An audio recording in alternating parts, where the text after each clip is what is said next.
8-year-old Tommy Miller pressed his small hand firmly against his mother's palm as they approached the towering gates of Edinburgh Castle. The Scottish wind carried the sounds of bagpipes and the distant chatter of tourists, creating a symphony that painted vivid pictures in his mind. Tommy had been blind since birth, but his world was far from empty. Every sound, every scent, every texture told him a story that sighted people often missed. "Tell me what you see, ma'am," Tommy whispered. His face turned upward toward where he imagined the ancient stone walls might reach into the sky. His mother, Sarah, knelt beside him, her voice gentle as she described the imposing fortress that had stood guard over Edinburgh for nearly 1,000 years. "The castle sits high on a rocky hill, sweetheart," Sarah said softly. "The stones are gray and weathered, like they've been watching over the city for centuries. There are tall towers, with flags fluttering in the wind and soldiers in red uniforms standing guard, just like in the stories I've read to you." Tommy's face lit up with excitement. He'd been dreaming of this trip for months. His grandmother in Edinburgh had promised to show him the castle, where she had worked as a tour guide for 30 years before retiring. She had filled his young mind with tales of brave Scottish warriors, ancient battles, and the proud traditions that still lived within these walls. The family had saved for 2 years to make this trip possible. Tommy's father worked double shifts at the factory back in Manchester, and his mother had taken on evening cleaning jobs.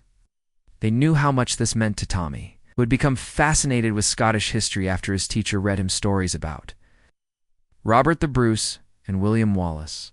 For a boy who lived in a world of imagination and dreams, these historical figures were as real as any friend. As they joined the queue to enter the castle, Tommy listened intently to the conversations around him. He heard American accents discussing travel plans, German tourists consulting guidebooks, and excited children pestering their parents with questions. The sounds created a rich tapestry in his mind, helping him understand that this place drew people from all corners of the world. "Can you hear the footsteps on the cobblestones, Tommy?" his grandmother asked, taking his other hand. "These same stones have been walked on by kings and queens, soldiers and servants for hundreds of years. They're walking in their footsteps now." Tommy smiled and deliberately stomped his small feet a bit harder, imagining he was adding his own story to the ancient stones. He had developed this habit of making his presence known through sound, finding joy in the way his footsteps echoed differently in various spaces. The castle's entrance created a particularly satisfying echo that made him giggle with delight. As they moved through the gate, Tommy's senses were overwhelmed by new experiences. The temperature dropped noticeably as they passed under the thick stone archway, and the sounds became more muffled and reverberant. He could smell something he couldn't identify, but his mother later told him was the scent of old stone mixed with centuries of history. "There's a guard standing right by the entrance," his grandmother whispered. "He's wearing a traditional Scottish uniform with a tall black hat and a red jacket. He looks very official and important, just like the guards at Buckingham Palace you've heard about." Tommy turned his head toward where he imagined the guard might be standing. He was naturally curious about people and had developed an uncanny ability to sense when someone was looking at him. His mother often marveled at how he seemed to know when strangers were staring, which unfortunately happened often. Some people stared out of pity, others out of curiosity, and a few out of discomfort. Tommy had learned to distinguish between these different types of attention. Today, however, he sensed something different. There was a presence nearby that felt warm and gentle, not like the usual stares he was accustomed to. He tugged on his mother's sleeve and whispered, "Mom, is the guard looking at us?" Sarah glanced over and saw that indeed the guard was watching their small group with interest. But his expression wasn't one of pity or curiosity. Instead, there was something kind and thoughtful in his eyes, as if he was considering something important. The guard was Sergeant William MacDougall, a man whose life had been shaped by both military service and personal tragedy. At 52, he had served his country for over 3 decades, but his heart carried a burden that few people knew about. His own son, Jamie, had been born with a rare genetic condition that had gradually taken his sight by the age of 10. Jamie was now 15 and attended a special school in Glasgow.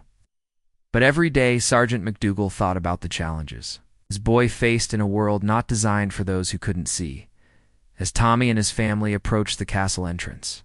Something about the little boy's confident stride and bright smile caught the sergeant's attention. There was a quality about Tommy that reminded him instantly of Jamie, not just because of their shared blindness, but because of the way they both carried themselves with dignity and curiosity rather than defeat. Tommy had no way of knowing that. His simple presence at the castle that day would touch the heart of a man who understood exactly what it meant to navigate the world without sight, or that their meeting would create a moment that neither of them would ever forget. Sergeant McDougal watched as the little boy moved with remarkable confidence through the crowded entrance area. Unlike many children who might cling nervously to their parents in such a busy place, Tommy seemed to embrace the chaos of sounds and sensations around him. The sergeant noticed how the boy's head turned toward interesting sounds, how he smiled at conversations he overheard, and how he seemed to navigate by creating a mental map of his surroundings. "Ma'am, can we go see the cannons Gran told me about?" Tommy asked excitedly. "She said they're so big that soldiers had to use special wheels to move them, and when they fired, the sound could be heard for miles." Sarah smiled at her son's enthusiasm. "Of course, sweetheart. Gran knows exactly where everything is. She'll show us all the best parts." She looked around, momentarily overwhelmed by the size of the castle grounds and the number of tourists. "Which way do we go from here?" Tommy's grandmother consulted her old tour guide notes, but after being retired for several years, she seemed momentarily confused by some changes in the layout and signage. "I think it's this way, dear," she said uncertainly, gesturing toward what used to be the main tourist route, though they've changed a few things since I worked here. Sergeant McDougal had been observing this exchange with growing interest. In his years of duty at the castle, he had developed an eye for families who might need assistance, and something about this particular group touched him deeply. The sight of Tommy's expectant face, so full of excitement and trust, reminded him powerfully of his own son during their visits to historical sites. The sergeant made a decision that went beyond his normal duties. While he was required to remain at his post and maintain the formal bearing expected of his position, he also had discretionary authority to assist visitors when circumstances warranted it. More importantly, his heart was telling him that this was one of those moments when human kindness mattered more than protocol. "Excuse me," he said, stepping forward with the measured gait that came from decades of military bearing. His Scottish accent was warm and gentle, designed not to startle the family. "I couldn't help but overhear that you're interested in seeing the cannons. If I might be of assistance, I've been stationed here for quite some time and would be happy to point you in the right direction." Sarah looked up gratefully. "That's very kind of you, Sergeant. We're visiting from England, and this is Tommy's first time seeing the castle." She paused, then added gently, "Tommy is blind, but he's absolutely fascinated by Scottish history, especially the military aspects." Tommy turned immediately toward the sound of the guard's voice, his face brightening. "With interest, are you a real soldier?" he asked with the directness that only children possess. "Gran told me that the guards here are actual military people, not just actors like at some places." Sergeant McDougal found himself smiling genuinely for the first time that day. "Aye, lad, I am indeed a real soldier. I have served in the Royal Regiment of Scotland for over 30 years. Your Gran is absolutely right about us being the real thing, not actors." 30 years, Tommy exclaimed, clearly impressed. "You must know everything about this castle. Have you ever fired the big cannons? Gran said they were so loud they could make your ears ring for days." The sergeant's eyes crinkled with amusement. "Well, I haven't fired the historical cannons here at the castle, as they're museum pieces now, but I have fired quite a few cannons in my military career, and your Gran is right about them being loud. We always had to wear special protection for our ears." Tommy's excitement was infectious, and other tourists began to slow down as they passed, drawn by the natural warmth of the conversation. The sergeant noticed how the boys' enthusiasm was affecting everyone around them, creating smiles and softening the usual hurried pace of sightseeing. "Would you like to know a secret about the castle that most tourists don't learn?" the sergeant asked, kneeling down so he could speak more directly to Tommy. This was not standard procedure, but something about the boy's genuine interest and joy made him want to share more than just directions. "Oh yes, please," Tommy said, clapping his hands together. "I love secrets, especially historical ones." "Well," the sergeant began, his voice taking on the tone of a natural storyteller, "most people come to see the crown jewels in the Great Hall, which are wonderful. But there's a place here called the Dog Cemetery, where they buried the regimental dogs who served alongside the soldiers. These weren't just pets, mind you. They were working dogs who helped guard the castle and kept the soldiers company during long, cold nights." Tommy's face grew serious as he absorbed this information. The dogs were soldiers too, weren't they? Just like the people.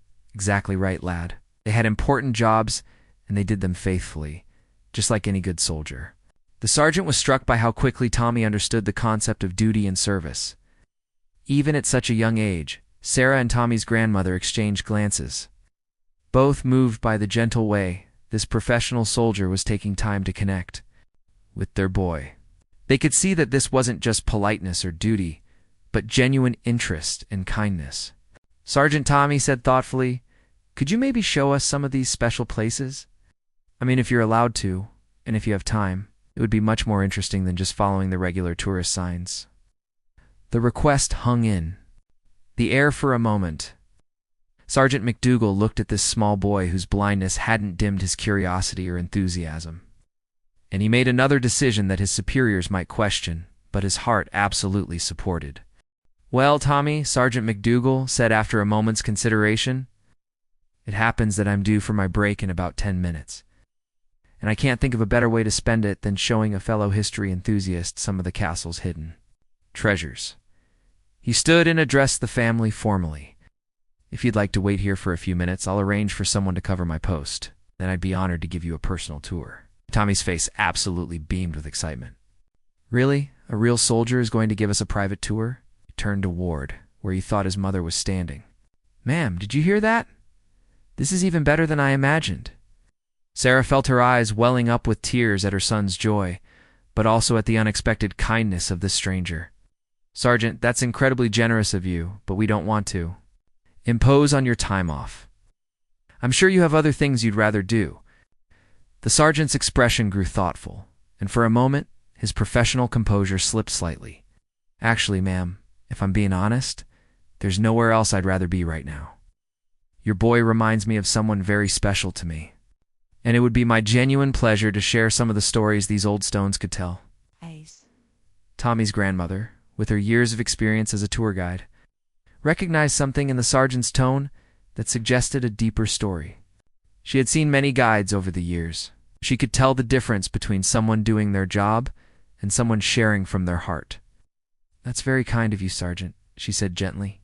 "Tommy's been looking forward to this visit for months. His fascination with Scottish history is remarkable for someone so young." "Is it true that Robert the Bruce really did fight here?" Tommy asked eagerly.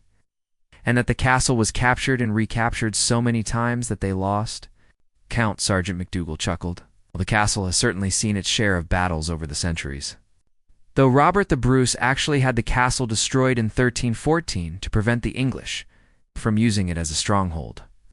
But it was rebuilt, and yes, it has changed hands many times throughout history." While they waited for the sergeant's replacement to arrive, Tommy continued to pepper him with questions that revealed an impressive knowledge of Scottish history for such a young child.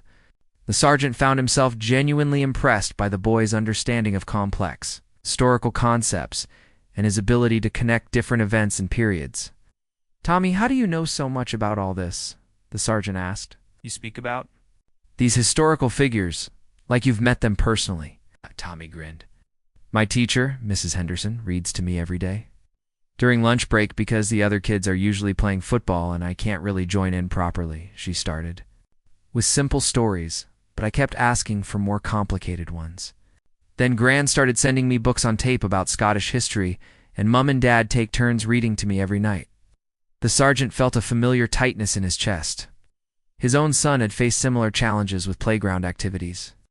Though Jamie had found his passion in music rather than history, the parallel wasn't lost on him, and he found himself even more determined to make this tour special. "You know, Tommy," the sergeant said as his replacement approached, "I think you might know more about some aspects of Scottish history than many of the adult visitors we get here. That's quite remarkable." As they prepared to begin their tour, The sergeant made a quick decision. He walked over to a small office area and returned with something in his hand. "Tommy, I'd like you to have this," he said, gently placing a small object in the boy's palm. It's a replica of a medieval Scottish coin that was found during excavations here at the castle. I keep a few of them to share with visitors who show real interest in our history. Tommy ran his fingers over the coin carefully, exploring every ridge and surface. I can feel the patterns on it. There's a cross on one side, and something else on the other side that feels like a shield. "That's exactly right," the sergeant said, amazed at how quickly Tommy had identified the coin's features through touch alone. "The shield bears the royal arms of Scotland. That coin is about 600 years old, or at least the original was. You're holding a piece of history." Sarah watched her son examine the coin with intense concentration and felt overwhelmed by the sergeant's thoughtfulness. "Sergeant, this is too generous. Are you sure it's appropriate for him to keep this?" "Ma'am, that coin has been waiting for exactly the right person to appreciate it," the sergeant replied.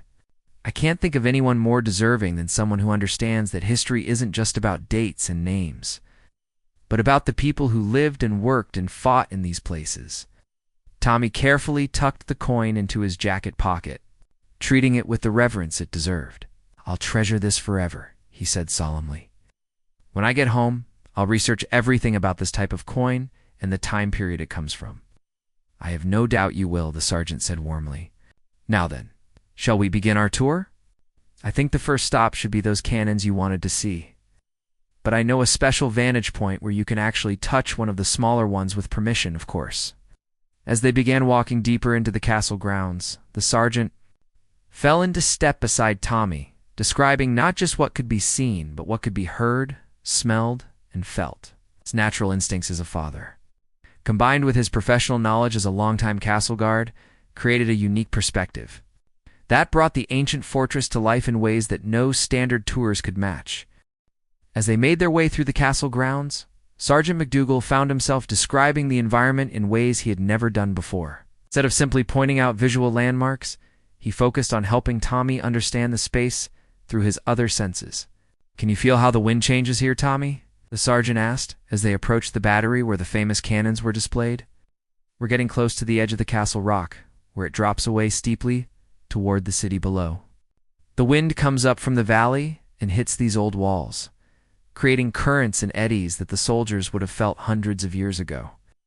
Tommy stood still for a moment, his face turned toward the breeze, concentrating intently.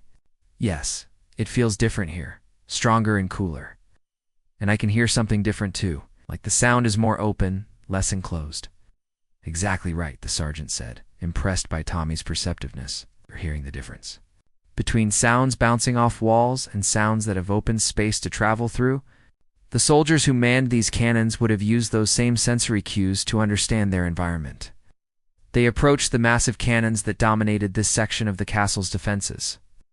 These ancient weapons had been silent for centuries, but they still commanded respect with their imposing size and the stories they represented. "Tommy, I'm going to guide your hand to touch the cannon, if that's all right with you," the sergeant said.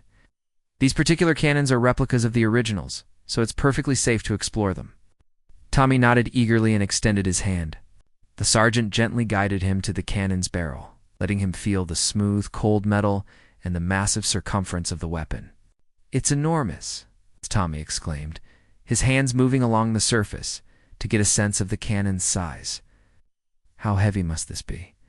It would take dozens of men just to move it." "These cannons weigh several tons each," the sergeant explained. "Absolutely right that they required teams of men to position and operate them. But Tommy, I want you to imagine something else. Run your hands along this surface and think about the craftsmen who made this centuries ago, working with much simpler tools than we have today." Tommy's exploration became more thoughtful and reverent as he considered the human effort that had gone into creating such a massive weapon. His fingers traced the decorative elements and the functional components with equal interest. "Sergeant," Tommy said quietly, "when these cannons were fired in battles, were people scared? I mean the soldiers operating them, not just the people. They were aimed at..." The question caught the sergeant off guard with its insight and maturity. He had been asked many questions about the castle's weapons over the years, but none quite like this one. "That's a very thoughtful question, lad," he replied carefully. I think any honest soldier would tell you that fear is a natural part of warfare. But they also had a job to do, and they trusted in their training and in each other. Courage isn't about not being afraid, Tommy. It's about doing what needs to be done even when you are afraid. Tommy nodded solemnly, absorbing this wisdom. Sarah and his grandmother exchanged glances, both struck by the depth of the conversation taking place between this experienced soldier and their young boy. Is that how you felt when you were in dangerous situations? Tommy asked. Because you said you were a real soldier, so you must have been in scary situations sometimes. Sergeant McDougal was quiet for a moment, considering how to answer such a direct question from a child. His own son had asked similar questions, and he had learned that honesty, delivered with appropriate care, was usually the best approach. Yes, Tommy, I have been in situations where I was frightened, he said finally, but I was never alone. I always had fellow soldiers with me, people I trusted and who trusted me. That makes a tremendous difference when facing difficult challenges. Tommy seemed to understand the deeper meaning behind the sergeant's words. Like how I'm not alone when I face challenges because I have mom and dad and gran, and people like you who help me understand things I can't see. The sergeant felt his throat tighten unexpectedly. The boy's innocent comparison between battlefield camaraderie and the support network that helped him navigate his blindness was both heartbreaking and inspiring. That's exactly right, Tommy, he managed to say. We all need people we can count on, whether we're soldiers or students or anyone else. Nobody faces their challenges completely alone. As they continued exploring the cannon battery, the sergeant found himself sharing stories he rarely told to tourists. He spoke about the daily lives of the soldiers who had manned these positions, their routines, their concerns, and their moments of humor, even in serious circumstances. Tommy listened intently, asking questions that demonstrated his ability to connect historical facts with human emotions and experiences. Other visitors began to gather at a respectful distance, drawn by the engaging nature of the sergeant's storytelling and Tommy's enthusiastic participation. Word seemed to be spreading that something special was happening in this corner of the castle. As their tour continued, Sergeant McDougal led the family to a quieter section of the castle grounds where fewer tourists ventured. Here, away from the main attractions, the ancient stones seemed to hold their stories more intimately. Is one of my favorite spots in the entire castle, the sergeant said, guiding Tommy to a stone bench that overlooked the city below. It's where the off-duty soldiers would come to write letters home or simply think about their families. Tommy sat down carefully, his hands exploring the worn stone surface. I can feel where people have sat here for years and years, he said wonderfully. The stone is smooth in some places, like it's been polished by all the people who've rested. Here, you have remarkable sensitivity, Tommy, the sergeant observed. You notice things that most people miss entirely. He paused, seeming to wrestle with something internally. You know, I have a son about your age. Well, he's a bit older now, 15. His name is Jamie. Sarah sensed something significant in the sergeant's tone and listened more carefully. Is blind like you? The sergeant continued quietly. He lost his sight gradually when he was younger, due to a genetic condition. Watching you today, seeing your curiosity and confidence, reminds me so much of him. Tommy turned toward the sergeant. With immediate interest and empathy, does Jamie like history too? What's his favorite subject? Music, the sergeant replied with obvious pride. He plays the piano beautifully and composes his own pieces. He attends a special school in Glasgow where he's learning advanced musical theory and composition. The sergeant's voice grew softer. But I must admit, I sometimes worry about him. It's not about his abilities, because those are extraordinary. I worry about whether the world will see his talents the way I do. Tommy was quiet for a moment, processing this information. When he spoke, his words carried a wisdom that seemed beyond his years. Sergeant, does Jamie know how proud you are of him? Because I think sometimes grown-ups worry so much about protecting us that they forget to tell us how amazing they think we are. The sergeant felt a lump forming in his throat. That's very insightful, Tommy. I tell Jamie I'm proud of him, but perhaps not as often as I should. And maybe I do focus too much on protecting him instead of celebrating what makes him special. My parents used to do that too, Tommy said matter-of-factly. They were always worried about me getting hurt or feeling left out. But then my teacher, Mrs. Henderson, told them that treating me like I was fragile would make me feel fragile. Now they let me try things even if I might fail sometimes. It's much better this way. Sarah smiled through tears that were threatening to spill over. Her son's emotional intelligence never ceased to amaze her, but hearing him articulate these insights to someone who clearly needed to hear them was particularly moving. "Tommy," the sergeant said, his voice slightly husky, I think, "Jamie would like you very much. You both have something special, something that goes beyond just adapting to blindness. You have a way of seeing the world that's actually clearer than many people who have perfect vision." "Could I meet Jamie sometime?" Tommy asked hopefully. "I don't know many other kids who are blind. At my school, I'm the only one. And sometimes it would be nice to talk to someone who understands what it's like." The sergeant's composure finally cracked slightly. "I think that could be arranged, Tommy. In fact, I think it would be wonderful for both of you." He reached into his pocket and pulled out a small card. "This has my contact information. With your parents' permission, perhaps we could arrange for you and Jamie to correspond, or even meet when you're back in Scotland." Tommy carefully took the card and handed it to his mother for safekeeping. "That would be brilliant. I could tell him about this tour and about the coin you gave me, and he could tell me about his music." "You know, Tommy," the sergeant said, standing up from the bench, "meeting you today has taught me something important. I've been so focused on the challenges Jamie faces that I haven't been celebrating his strengths enough. You've reminded me. That confidence comes from being encouraged to explore and learn, not from being protected from every possible difficulty." Tommy stood up as well, reaching out to find the sergeant's hand. "Jamie is lucky to have a dad who cares so much about him. And I bet he's stronger than you think he is. Kids like us, we have to be strong, but we also get to see the world in special ways that other people miss." The sergeant squeezed Tommy's small hand gently. "You're absolutely right, lad.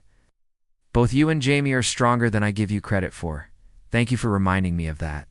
As they prepared to continue their tour, Tommy's grandmother approached.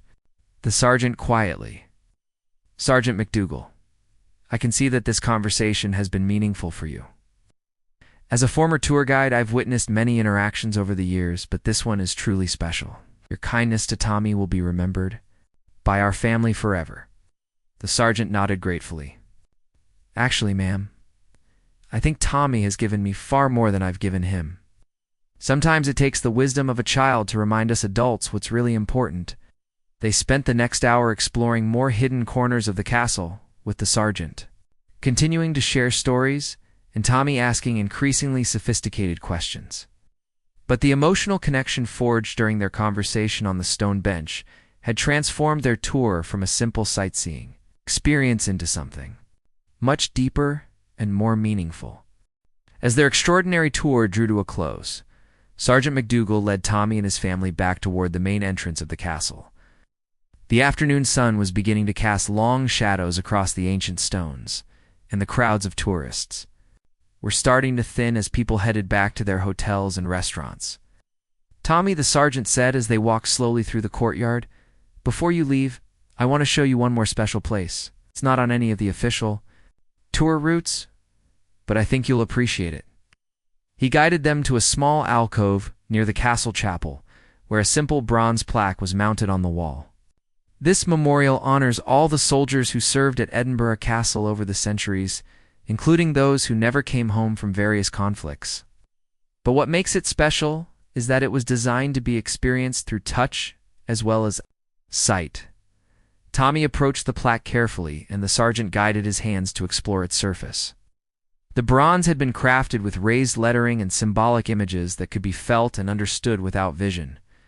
"I can feel words here," Tommy said, his fingers tracing the letters. "And there are images too. ... Is this a soldier?"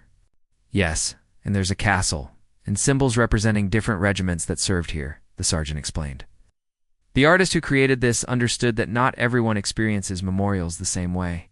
Tommy spent several minutes exploring every inch of the plaque, reading the inscriptions with his fingertips and asking questions about the various symbols and their meanings.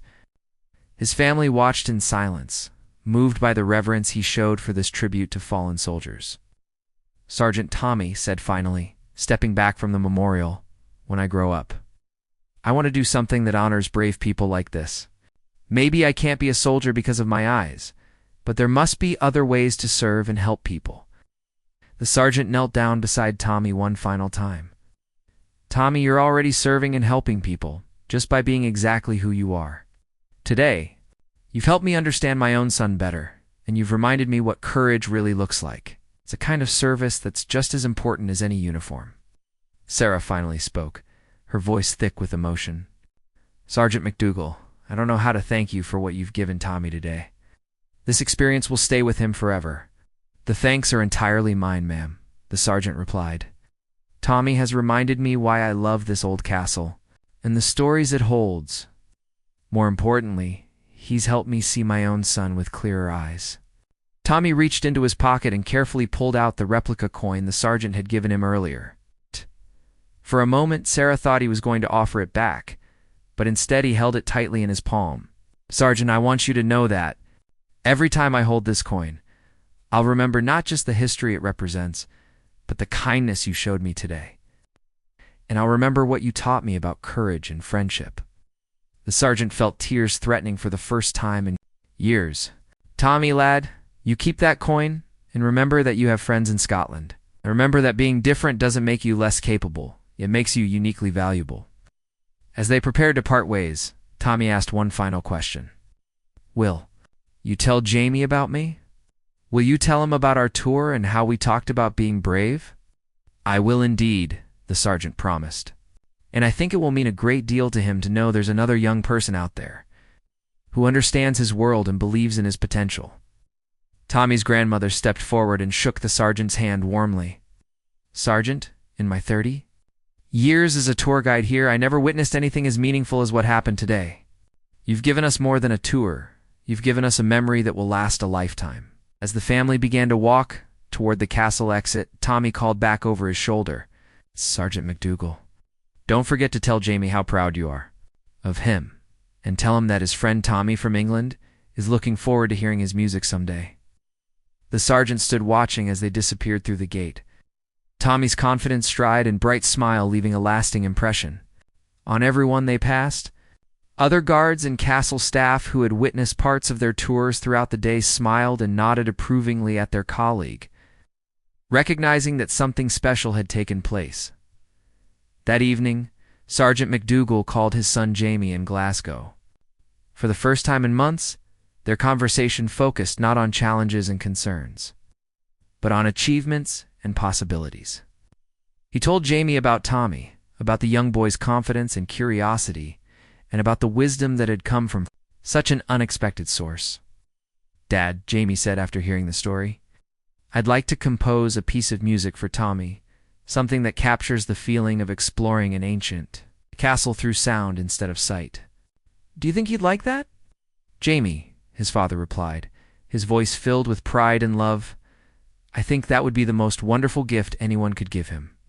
3 months later, Tommy received a package from Scotland containing a recording of Jamie's composition titled "The Castle in My Mind."